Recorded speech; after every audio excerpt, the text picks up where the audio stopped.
네, 한 주간 동안 평안하셨죠? 오늘 대림절 4주 예배 살아계신 하나님께 올려드리겠습니다. 몸이 불편하신 분들은 자리에 앉으셔도 됩니다. 그렇지 아니하신 분들은 일어나셔서 예수 우리 왕이여 찬양하며 대림절 넷째 주일 오전 일부 예배 살아계신 하나님께 올려드리겠습니다.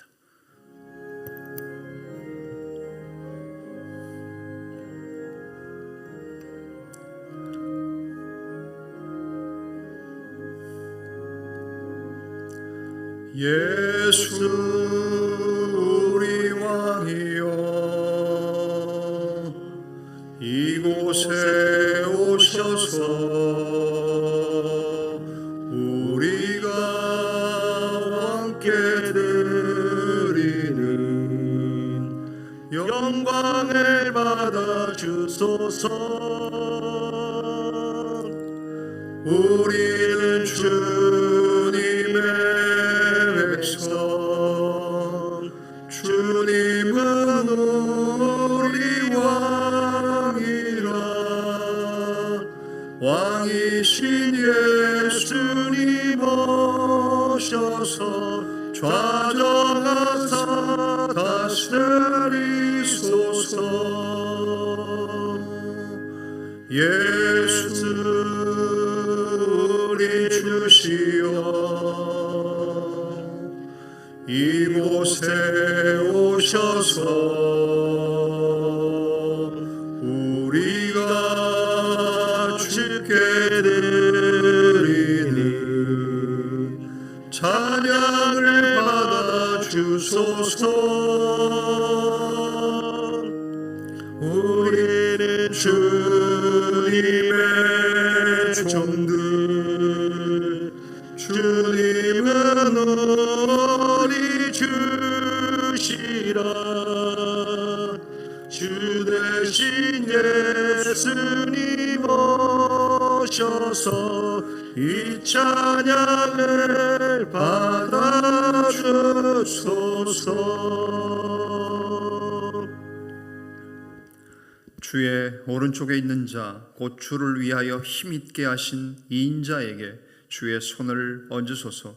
그리하시면 우리가 주에게서 물러가지 아니하오리니 우리를 소생하게 하소서. 우리가 주의 이름을 부르리이다. 만군의 하나님 여호와여 우리를 돌이켜 주시고 주의 얼굴의 광채를 우리에게 비추소서. 우리가 구원을 얻으리이다. 아멘. 살아계신 하나님 아버지, 오늘도 대림절 4주 주일 오전 일부 예배로 원근 각처에서 피곤하고 지친 우리의 육신이지만 오늘 예배하는 날 주일인 줄 알고 달려나와 먼저 예배하며 직장과 일터와 가정으로 돌아갈 수 있도록 우리를 불러주시고 초청하여 주시니 감사합니다. 이 시간 우리의 예배를 받으시고 하나님 말씀하시며 또 찬송과 기쁨과 경배와 찬양으로 나가는 복되고 거룩한 한 시간 되게 하여 주시옵소서. 예배의 처음 시간입니다. 마치는 시간까지 주의 성령께서 기름 부으시고 운행하여 주옵소서. 모든 것을 감사하며 고마우신 주님 예수님의 존귀하신 이름으로 기원하옵나이다. 아멘.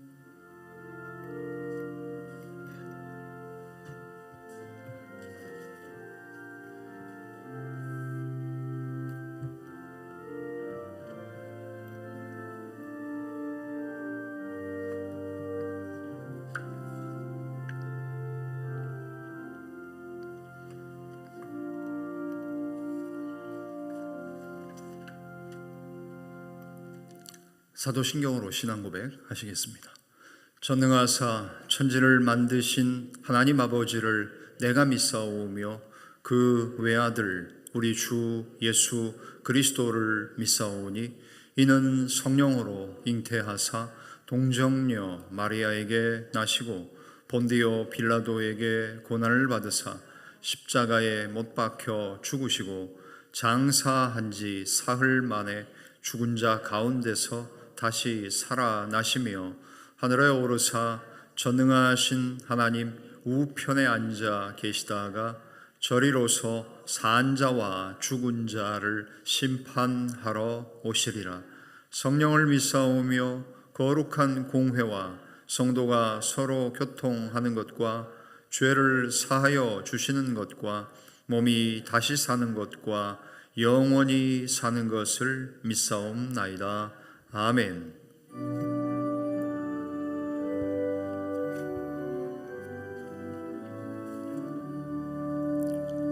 거룩 거룩 거룩 전능하신 주님, 이른 아침 우리 주를 찬송합니다.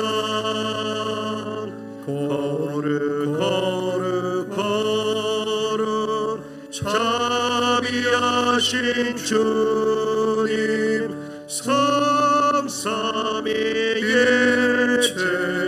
우리 주로다. 거룩 거룩 거룩 주의 보좌 앞에 모든 성도 면류관을 벗어드리네. 천군 천사 모두 주께 굴복하니 영원히 위에 계신 주로다. 거룩 거룩 거룩 주의 빛난 영광, 모든 죄인 넌 어두워 볼 수 없도다. 거룩하신 이가 주님밖에 없네. 온전히 전능하신 주로다. 거룩 거룩 거룩 전능하신 주님, 천지 만물 모두 주를 찬송합니다. 거룩 거룩 거룩 전능하신 주님, 성삼위일체 우리 주로다.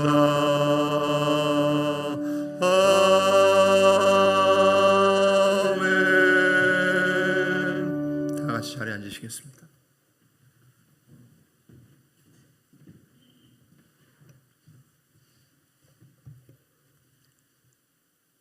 사랑과 은혜가 풍성하신 하나님 아버지, 거룩한 날 예배 드릴 수 있게 인도해 주시니 감사드립니다.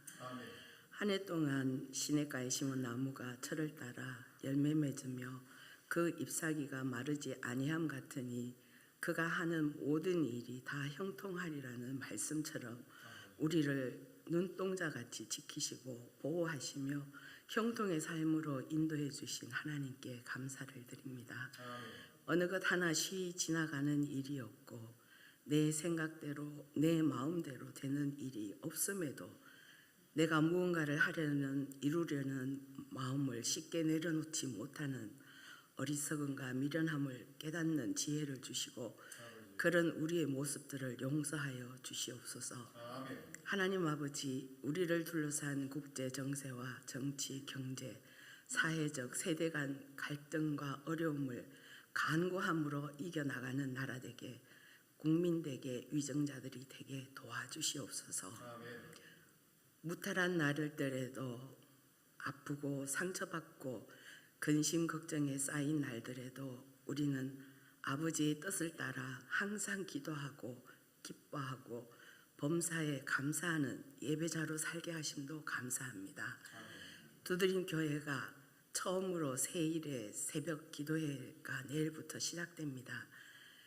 지나온 날들을 돌아보며 받은 은혜 기억하고 다가오는 새해에 대한 우리의 삶을 이끌어 가시는 성령님이 주시는 희망과 소망하는 바를 품는 은혜 넘치는 기도회 되게 도와주시옵소서.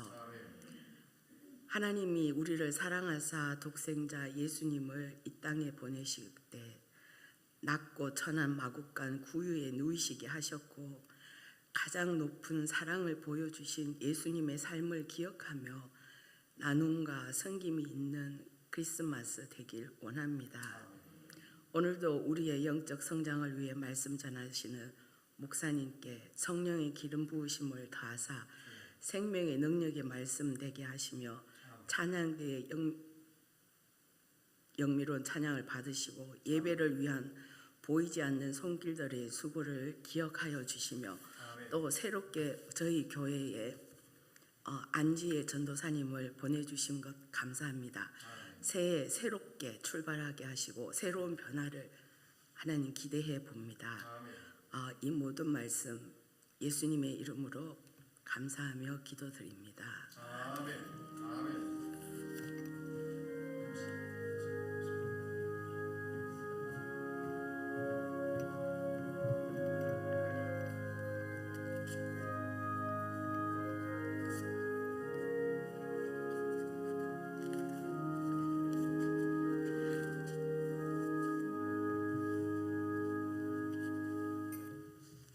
우리를 대표하여 안은경 원사님께서 기도해 주셨습니다. 감기 조심하십시오. 전부 다들 감기 때문에 힘들어 하시는 것 같습니다. 교회 소식, 성도의 교제 시간입니다. 추보와 스크린을 참고해 주시면 감사하겠습니다.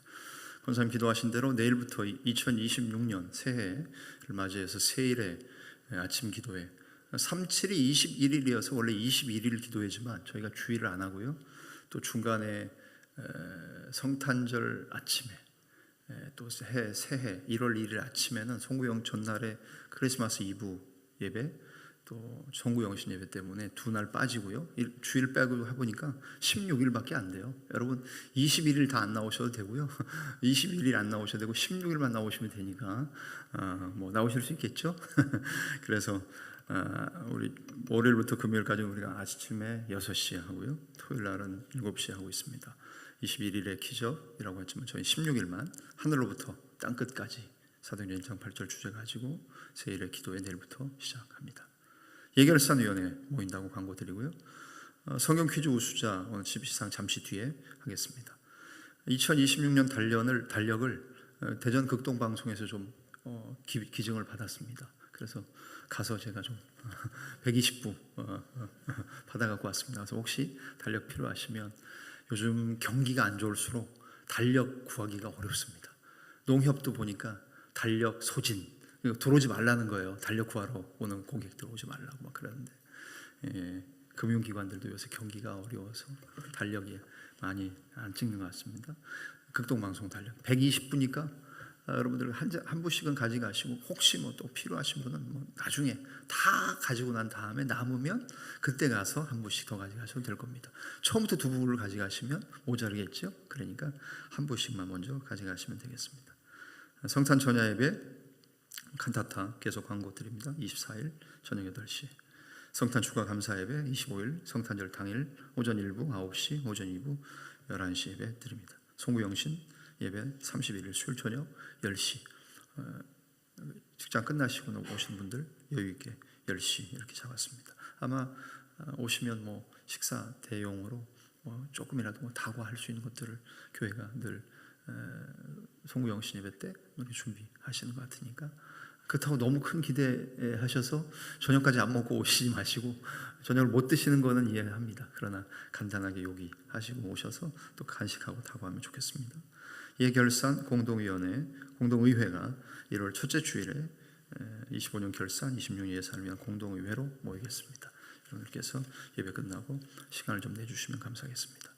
오늘 그 간식과 커피는 구순에서 우리 순장 민은남 권사님 또 순원으로 공순옥, 김미경, 심정희, 정재분 집사님 권사님들 계시는 구순에서 오늘 내십니다.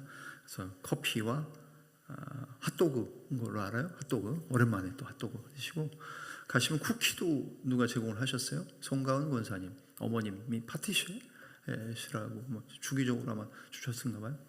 가지런히 카페에 테이블에 올라가 있으니까 이게 웬 쿠키냐 하고 드시되 송가은 권사님 친정 어머님께서 주신 것이라고 생각하시고 나중에 인사하시면 좋겠습니다. 성경 퀴즈 대표 잠깐만요. 기부금 발행 신청서 여러분 1년 동안 헌금을 하나님께 드리신 거를 헌금을 하나님께 드렸는데 국가에서는 또 헌금에 대해서 또 돌려준다고 합니다. 세금 내신 거를 나가실 때 주민번호하고 개인정보 수집 동의에 작성을 해 주셔야 한다고 합니다.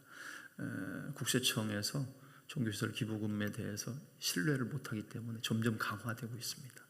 아마 곧 폐지될 겁니다. 수년 내에 교회에서 띄워주는 거 이거 정확하지 않다. 우리는 정확한데 다른 동네들 천주교, 불교 이런 데서 띄워주는 것들이 더 좀 문제가 많은 걸 제가 이전에 28년 동안 경험을 했거든요. 그렇기 때문에 그래서 여러분 나가실 때 세금 환급 받기를 원하시는 분들 주민번호 및 수집 동의서, 개인정보 수집 동의서 작성해 주시면 되겠습니다. 성경 퀴즈 대표 시상으로 우리 공순옥 집사님 한번 나오시겠습니까? 네, 1년 동안 또 성경 퀴즈 열심히 또 잘 풀어주시고 제출해 주셔서 감사합니다. 박수 주시죠.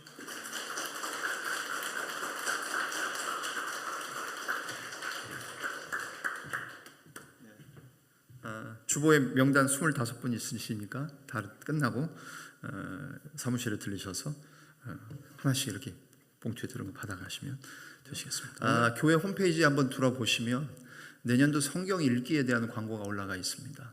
1년 1독을 하는 게 사실 어떻게 보면 성도의 기본인데 여러분 혼자만 아시잖아요. 올해 성경을 여러분이 몇 번 읽으셨나는 여러분만 아세요. 저는 몰라요. 근데 내년에 우리가 같이 읽자는 겁니다. 그래서 같이 단톡방으로 이렇게 묶여서 매일매일 올라오는 말씀뿐만 아니라 이 말씀이 도대체 어떤 배경에서 나온 말씀인가 해서 평균 하루 5장 정도입니다. 우리 또 일하러 나가신 분들 아마 여러분 직장 수십 년 다니시면서 성경 일독 한번 하기 쉽지 않으실 겁니다. 그러니까 혼자는 못해요.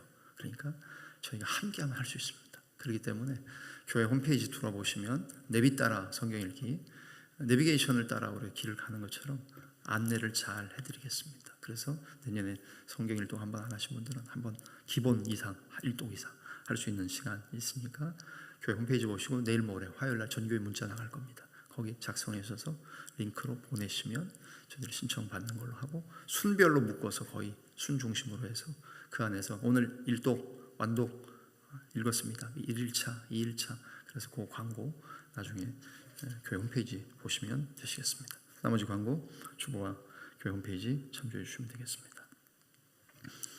오늘 우리에게 주시는 살아계신 하나님의 말씀 구약성경 이사야 7장 10절로 17절 말씀입니다.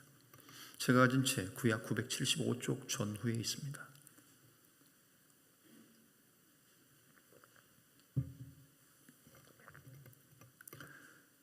(7장) 10절로 17절 말씀 찾으셨으면 한 절씩 번갈아 교독하시겠습니다. 제가 먼저 읽습니다. 여호와께서 또 아하스에게 말씀하여 이르시되 너는 내 하나님 여호와께 한 징조를 구하되 깊은 데에서든지 높은 데에서든지 구하라 하시니 아하스가 이르되 나는 구하지 아니하겠나이다. 나는 여호와를 시험하지 아니하겠나이다 한지라. 이사야가 이르되 다윗의 집이여 원하건대 들을지어다. 너희가 사람을 괴롭히고서 그것을 작은 일로 여겨 또 나의 하나님을 괴롭히려 하느냐. 그러므로 주께서 친히 징조를 너희에게 주실 것이라. 보라, 처녀가 잉태하여 아들을 낳을 것이요 그의 이름을 임마누엘이라 하리라. 그가 악을 버리며 선을 택할 줄 알 때가 엉긴 젖과 꿀을 먹을 것이라. 대저 이 아이가 악을 버리며 선을 택할 줄 알기 전에 내가 미워하는 두 왕의 땅이 황폐하게 되리라. 여호와께서 에브라임이 유다를 떠날 때부터 내 백성과 내 아버지 집에 임하게 하시리니 곧 아수르 왕이 오는 날이니라. 아멘. 살아 계신 하나님의 말씀입니다. 오늘 말씀의 제목을 이렇게 정하고 잠시 강론하겠습니다. 하나님께서 주신 징조, 그렇게 정했습니다. 인생을 살다 보면 한 개인이나 조직이 어려운 일을 만나게 됩니다. 문제 앞에 봉착할 때 우리는 이런 경우가 생기겠죠. 무엇이 바른 해결 방법인지 모를 때가 대부분입니다. 이게 옳은 방법인가? 저렇게 하는 것이 괜찮을까? 예를 들면 여러분 몸이 아픕니다. 몸이 아픈데 이거 병원에 가야 될까? 아니면 그냥 쉬면 나을까? 어떤 분들은 조금만 병의 증상이 있으면 병원을 가시는 분들, 아픈 증상이 있으면 병원 가시는 분도 있는데 어떤 분들은 또 병원은 또 죽어라 싫어하는 분들이 있잖아요. 그래서 이게 병을 키우는 경우도 있지 않습니까? 저도 참 병원 다니는 거 별로 안 좋아하는데 다 병원 다니는 거 좋아하시는 분 하나도 없죠. 특별히 애들한테는 치과 같은 경우는 이 치과 막 갈아내고 막 주사 맞는 거 애들은 다 병원 간다 그러면 막 다들 그냥 막 놀랄 겁니다. 그렇죠? 그런 겁니다. 어떤 게 제대로 된 방법이냐?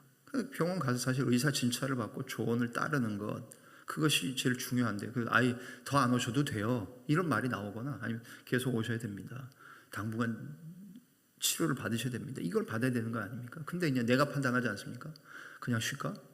병원 갈까? 예를 들어서 그런 것들이 개인에게도 있을 수 있고요.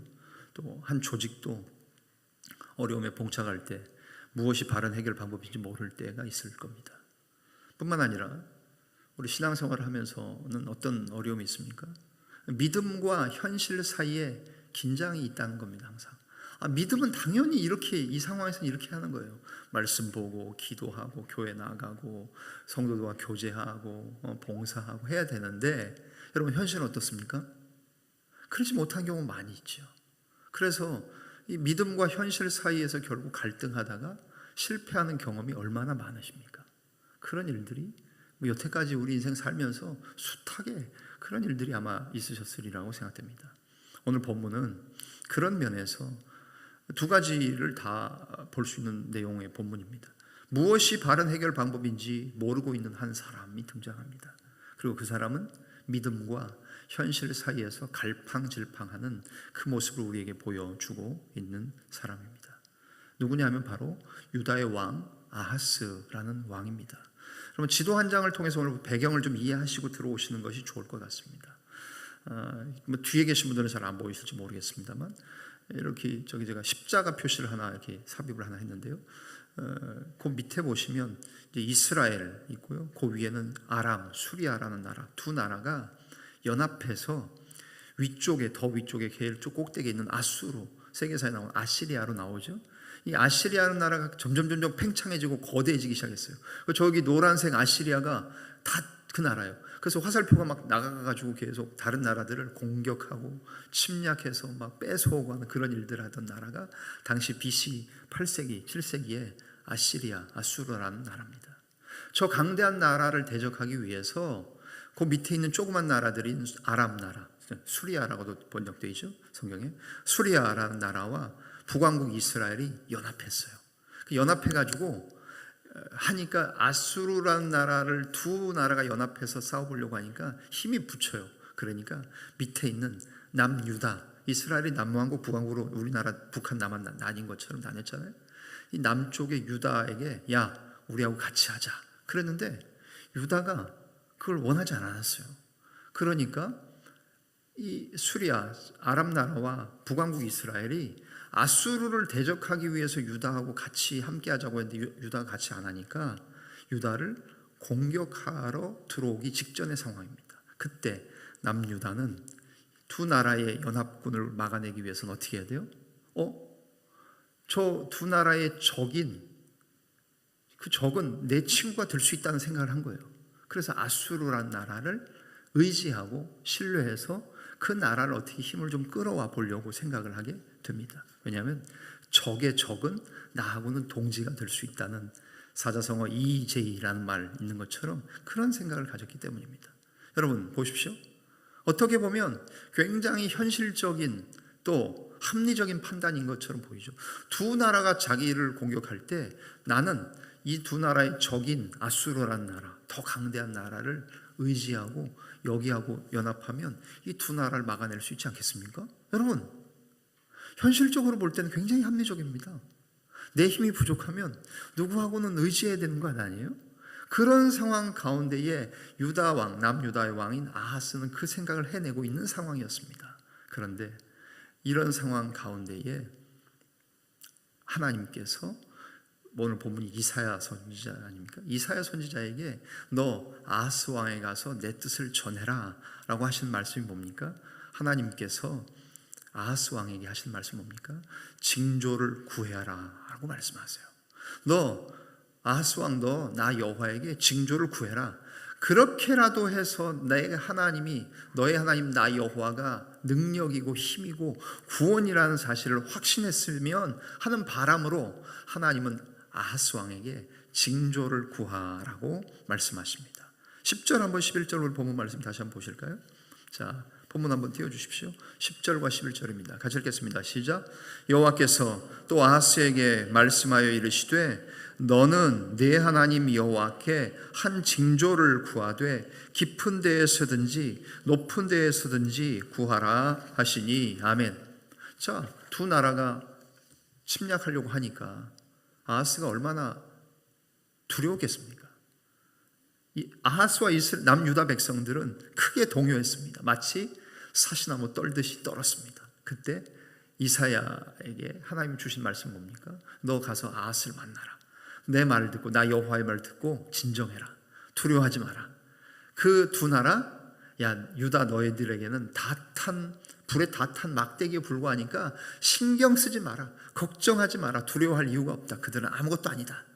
그 두 나라가 너희들을 공격한다고 결코 그렇게 되도록 내가 내버려 두지 않을 거다. 그들은 그저 인간에 불과하다. 그러나 나는 여호와다.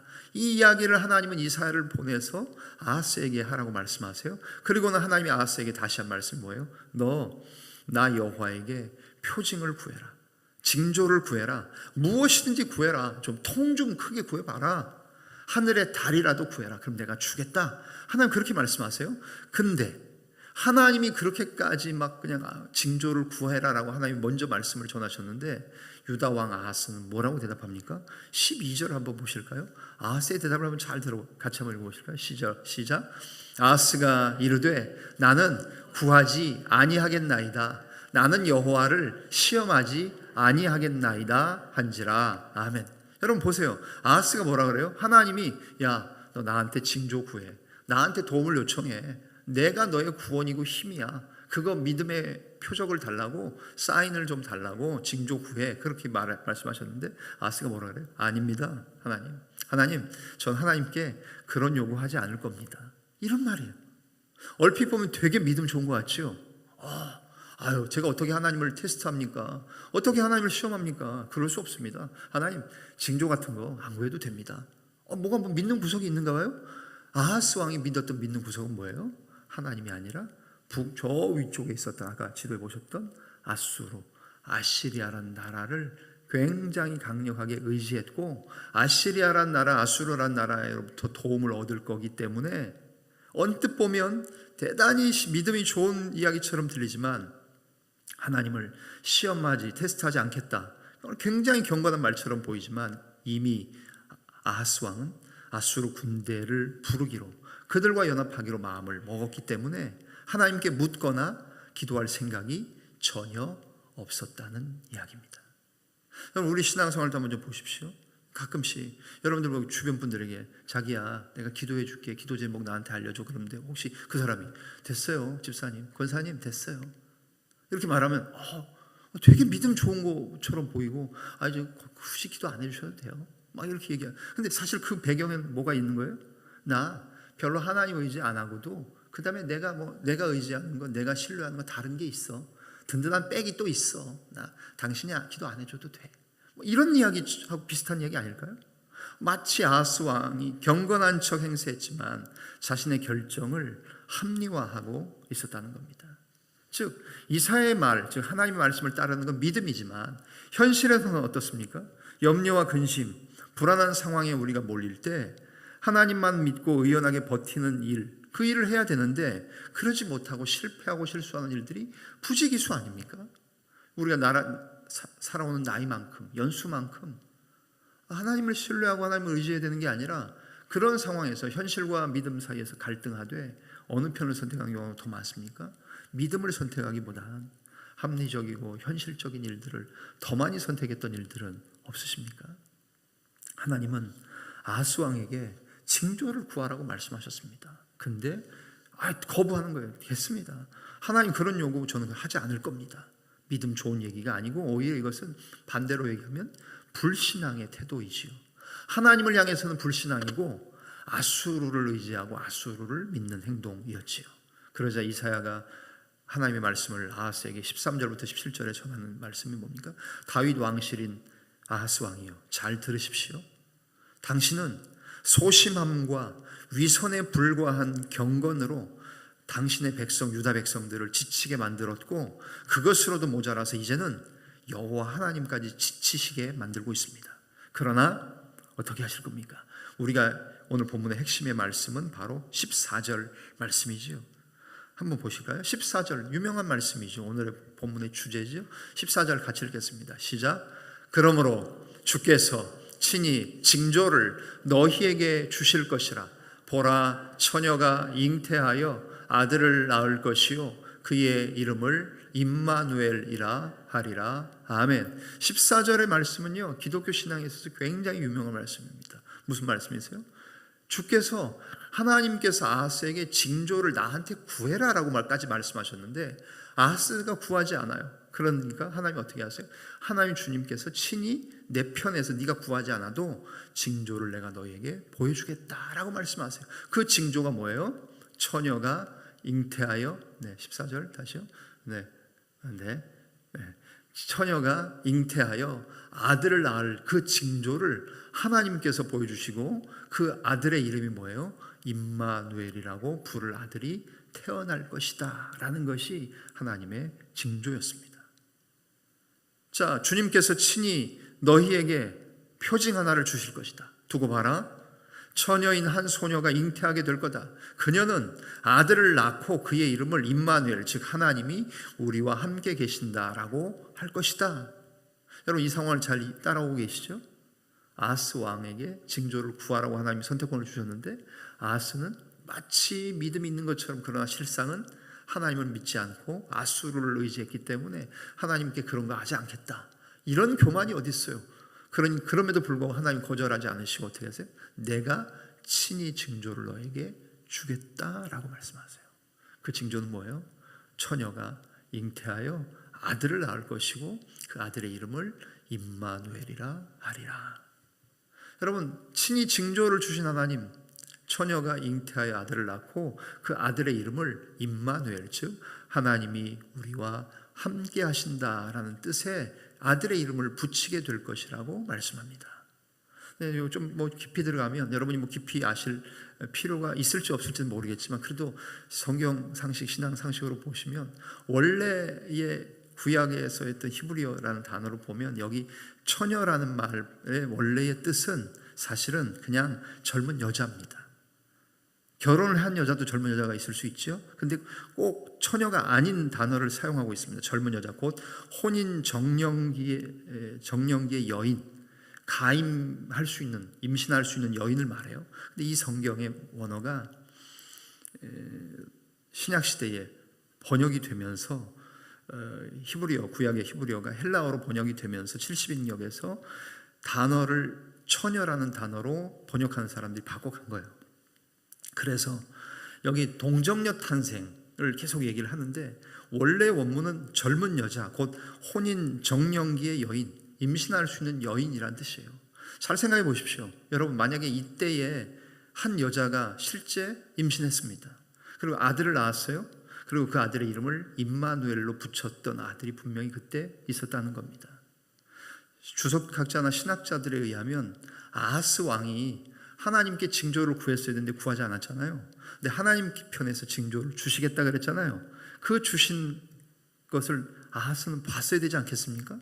자기 주변에 볼만한 여자가 있어야 되고 여자가 아이를 낳고 그 아이의 이름을 임마누엘이라고 붙인 것을 볼 수 있었어야 아하스는 그 당시에 하나님이 징조를 내게 보이셨구나를 보면서 살았을 거예요. 그래서 신학자들은, 주석가들은 여기 나오는 이 여인을 아하스의 딸 정도로 주석합니다. 그러니까 아하스의 딸 정도 되면 자기 딸이에요. 근데 갑자기 어느 날 임신해 갖고 왔어요. 그러고 아이를 낳았어요. 그리고 아이의 이름을 임마누엘이라고 붙인 것을 보고 할아버지가 손주를 받고 딸을 봤어요. 그걸 보면서 지내면서 하나님께서 보이신 징조구나. 그걸 보면서 살아갈 수밖에 없도록 하나님 만드셨다는 거지요. 그런 차원에서 이 말씀이 번역상의 문제가 되어서 아직도 신학적인 논쟁이 있습니다만, 그런데 이 말씀이 어떻게 됩니까? 신약으로 넘어와서 예수님께서 이 땅에 오시지요. 여기서 중요한 것은 아들을 낳은 사람이 처녀냐 아니냐, 그게 중요한 게 아니에요. 그런 기적이 있었는지 아닌지가 중요한 게 아니라 핵심은 그 아이가 누군가 하는 겁니다. 바로 아하스가 볼 수 있었던, 지근거리에 있었던 하나님이 아하스에게 주셨던 징조, 그것을 볼 수 있었던 사람이었다는 거지요. 그리고 초대교회 공동체는 부활을 통해 예수님이 하나님의 아들 그리스도라는 것을 믿게 되었고, 거슬러 올라가서 예수님의 탄생도 특별한 의미를 지녀서 하나님이 우리와 함께 하신다는 뜻의 임마누엘이라는 이름이 바로 이 해석의 결과였기 때문에 마태복음에서는 이 말씀을 그대로 인용하지요. 보라, 처녀가 잉태하여 아들을 낳을 것이요 그의 이름을 임마누엘이라 하리라. 이를 번역한즉 하나님이 우리와 함께 계신다 함이라. 핵심은 뭐냐? 결국 그 아이가 누구냐 하는 겁니다. 신약에 와서는 오늘 우리에게는 바로 예수 그리스도, 하나님이 함께 하신 것의 징조와 표징이 뭡니까? 바로 예수 그리스도가 우리에게 오신 그 아기라는 사실입니다.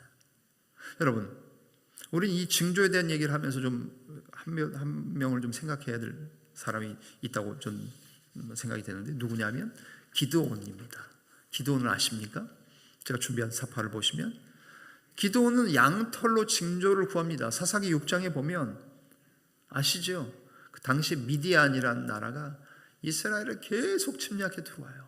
그럴 때 쫄장부였던 기드온은 숨어서 곡식 타작매당에 숨어서 그 곡식을 떨고 있지 않았습니까? 그때 하나님께서 기드온을 만나십니까? 큰 용사여, 내가 너와 함께한다. 내가 너에게 승리를 주겠다. 근데 기드온은 확신하지 못해요. 그럼 기드온이 뭐예요? 징조를 달라 그러지요. 하나님께 징조를 구해요. 오늘 본문의 상황과는 정반대지요. 오늘 본문은 어땠어요? 하나님이 아하스 왕에게 너 징조를 구해라. 내가 주겠다. 하나님 쪽에서 먼저 얘기를 하셨는데 아하스는 아니요, 됐어요. 구하지 않을 거예요. 이렇게 하지 않습니까? 그럼에도 불구하고 하나님 징조를 주시잖아요. 근데 기드온의 경우는 어떻습니까? 정반대죠. 하나님 정말 저를 택하셨습니까? 택했다니까? 하나님 정말 제가 미디안을 치면 이길 수 있습니까? 야, 내가 너한테 이미 큰 승리를 주겠다고 약속했다니까? 하나님, 그러면 한번 제가 하나님 한번 테스트하겠습니다. 징조를 구하겠습니다. 양털을 가지고요. 하나님, 내일 아침에 사면에 이슬을 다 내리지 마시고 내가 둔 이 양털만 그냥 이슬이 흠뻑 젖게 해주시고 나머지 땅은 마르게 해주십시오. 그렇게 징조를 구했죠. 그때 다음날 아침에 왼쪽 그림처럼 어떻게 됩니까? 아침에 일어나 보니까 자기가 널어놓은 양털만 젖었어요. 다른 주변은 말랐어요. 양털 지금 짜서 물이 지금 한 바가지 나오는 거 보십니까? 쫙 짜고 있는 하나님 감사합니다. 저를 사용하시겠다고요? 저를 큰 용사로 부르셨고 미디안을 치시겠다고요? 승리를 주셨다고요? 하나님, 한 번만 더 구하겠습니다. 여러분, 한 번 해도 되는데 믿음이 부족한 기도는 다시 한번 확신을 하고자 두 번째 구하죠. 하나님, 내일 아침에는 땅은 다 젖도록 만드시고요. 그리고는 양털만 뽀송뽀송하게 마르게 해주십시오. 하나님께 징조를 한 번만 구하면 되는데 이 기도에 재미가 들렸어요. 두 번, 그 다음 날도 징조를 구합니다. 그렇지만 오른쪽에 있는 그림처럼 다음 날은 어때요? 딴 데는 다 축축하고 막 젖어가지고 기도원이 막 그렇게 막 밟고 들어가는 그림 같잖아요. 근데 건져 올리는 양털은 어때요? 뽀송뽀송하게 됐다는 거예요. 그제서야 기도원은 하나님이 주신 두 번의 징조를 통해 하나님이 나를 사용하시는구나. 하나님이 나를 부르셨구나. 우리가 미디안을 치면 이기겠구나라고 그는 하나님의 징조를 양털로 구했던 것을 여러분 좀 떠올리시면 좋습니다. 여러분, 두 가지 사건이 같은 징조이지만 순서와 방법에 있어서는 다르지요. 오늘 본문의 아하스 왕은 징조를 하나님이 먼저 구하라고 하셨지만 구하지 않았어요. 그러나 하나님이 친히 징조를 주시겠다 그러셔요. 어떻게 해요? 여자가 아들을 낳을 것이고 그 아들의 이름이 임마누엘, 내가 너희와 함께한다. 네가 아수르를 의지해서 수리아와 북왕국 이스라엘을 대적하려고 그러냐? 내가 너와 함께한다는 것을 너희 집안에 가까운 곳에 여자가 아들을 낳은 그 아들을 보면서 그 아들의 이름을 임마누엘이라 하는 이 아들이 너희 주변에 살게 되면 그 아이를 볼 때마다 내가 너와 함께하는 것을 너는 알게 될 것이다. 하나님께서 징조를 친히 주고 계시다는 사실이죠. 그러면서 이스라엘은, 정확히 남유다죠, 유다는 아수르를 의지하는 것이 아니라 승리와 구원을 위해선 강하신 분, 구원 자체이신 여호와 하나님을 신뢰하고 의지해야 했다는 말씀이죠. 그런데 그러지 못하게 됩니다. 그러면서 하나님은 15절부터 17절에 나머지 그들을 향한 하나님의 뜻을 말씀하고 계시죠. 15절부터 17절 읽고 말씀 갈무리할까요? 같이 한번 15절부터 3절 같이 읽겠습니다. 시작. 그가 악을 버리며 선을 택할 줄 알 때가 되면 엉긴 젖과 꿀을 먹을 것이라. 대저 이 아이가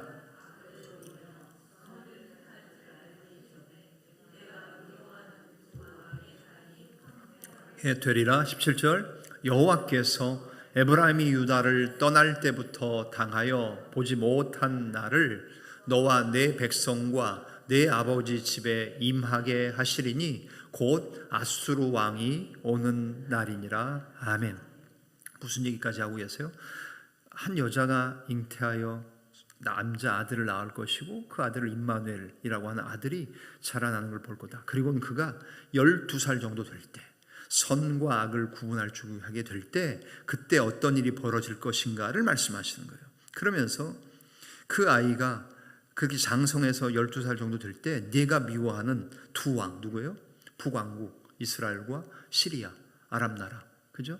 그 나라 두 왕, 자기들을 공격하려고 했던 두 왕, 그 두 왕의 땅이 어떻게 해요? 망하게 되고 황폐하게 되는 것을 볼 거라는 거예요. 17절.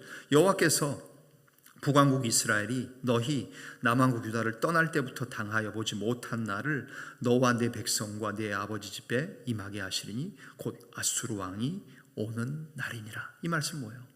그렇게 해서 두 왕이 황폐하게 될 일도 있지만 너희 남유다, 아하스, 너희가 통치하는 나라, 내 나라도 북왕국 이스라엘이 허리 잘려서 올라가서 찢어져서 도망갔던 것처럼 그때보다 너희 나라가 힘들게 될 거다. 왜? 너희가 의지했던 아수르가 너희들을 공격할 것이기 때문에 그렇게 될 것이다. 결국 하나님이 이 예언까지 하고 계시는 상황입니다. 여러분, 무엇입니까? 결국 하나님 앞에서 우리가 선택해야 될 것은 무엇이냐 하는 것은 불을 보듯 뻔한 일입니다.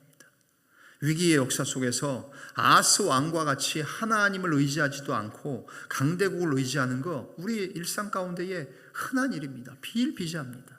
하나님 믿지 않고 다른 거 의지하고 하나님보다 나를 도와줄 다른 사람들을 의지하고 돈을 의지하고 자기 건강, 외모, 능력, 학벌 그런 것들을 의지하며 사는 사람들이 우리 주변에 우리를 포함해서 얼마나 많습니까? 그러나 그것 원하지 않으시는 하나님이라는 거죠. 결국 임마누엘 징표는 우리의 현실에 반드시 적용해야 될 말씀입니다.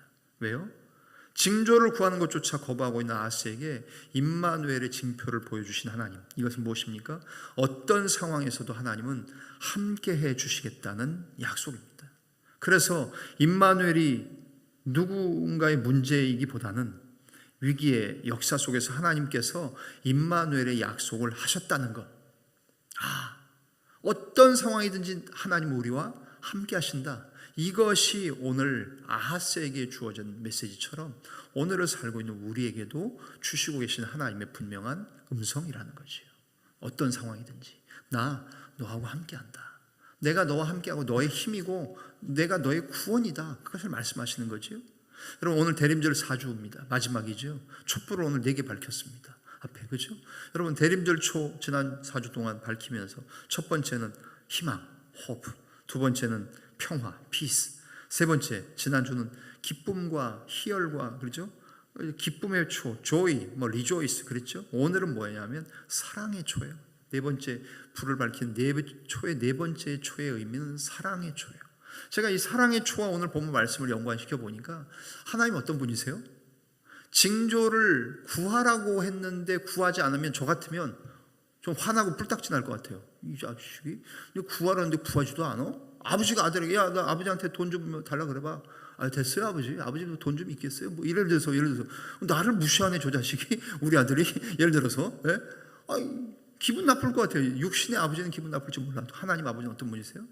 사랑의 하나님이신 하나님은 징조를 구하라고 했는데도 구하지 않는 아하스를 불쌍히 여기시고 오히려 어떻게 하세요? 친히 하나님께서 징조를 주셔요.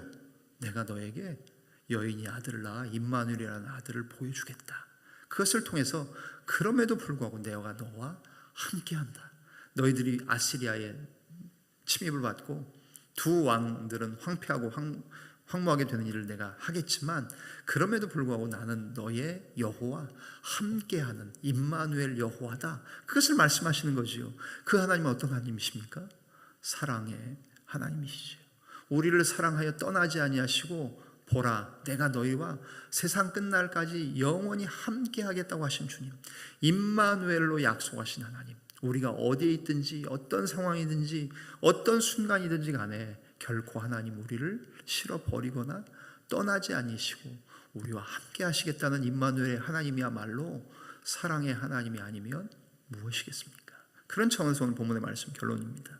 임마누엘 하나님이신 예수 그리스도를 징조로 구하는 믿음만이 우리가 선택해야 될 것이지, 현실 앞에서 믿음을 버리고 하나님을 버리고 다른 거 붙잡고 다른 거 더 신뢰하는 그런 저와 여러분들의 상황이 아니라, 하나님 어떤 상황이든지 간에 제가 하나님만을 믿겠습니다.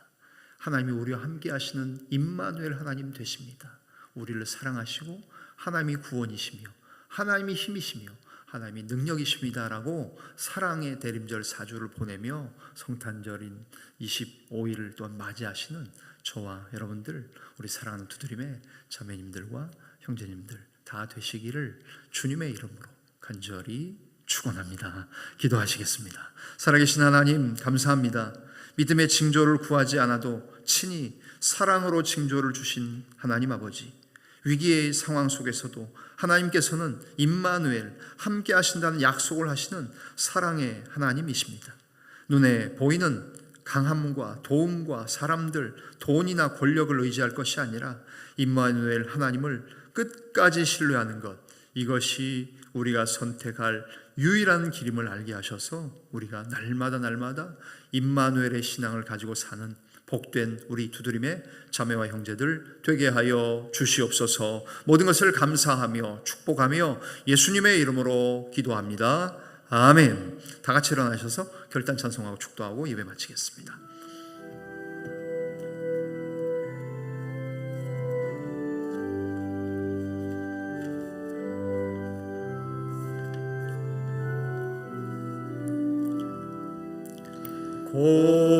고도소서 임마누엘,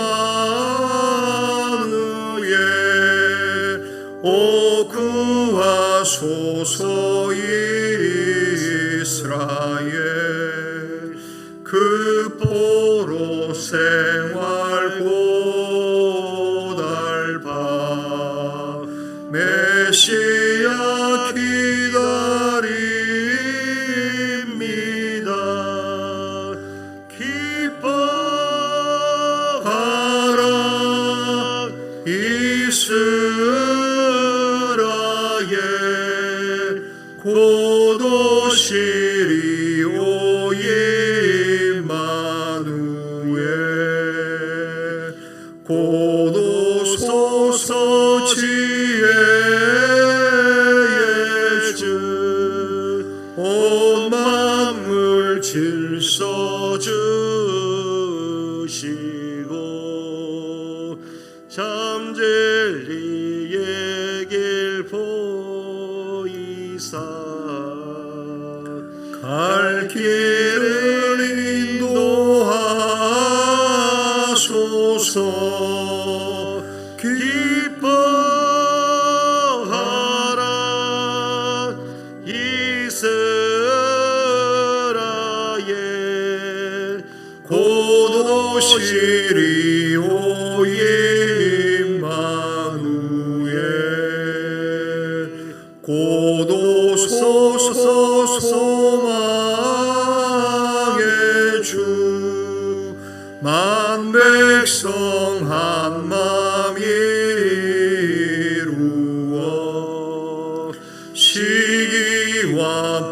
전쟁 없애고 참 평화 채워 주소서. 기뻐하라 이스라엘,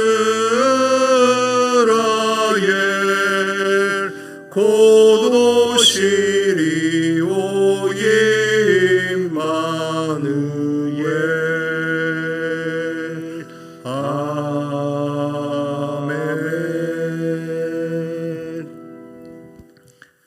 여호와는 내게 복을 주시고 너를 지키시기를 원하며 여호와는 그 얼굴로 내게 비추사 은혜 베푸시기를 원하며 여호와는 그 얼굴을 내게로 향하여 드사 평강 주시기를 원하노라.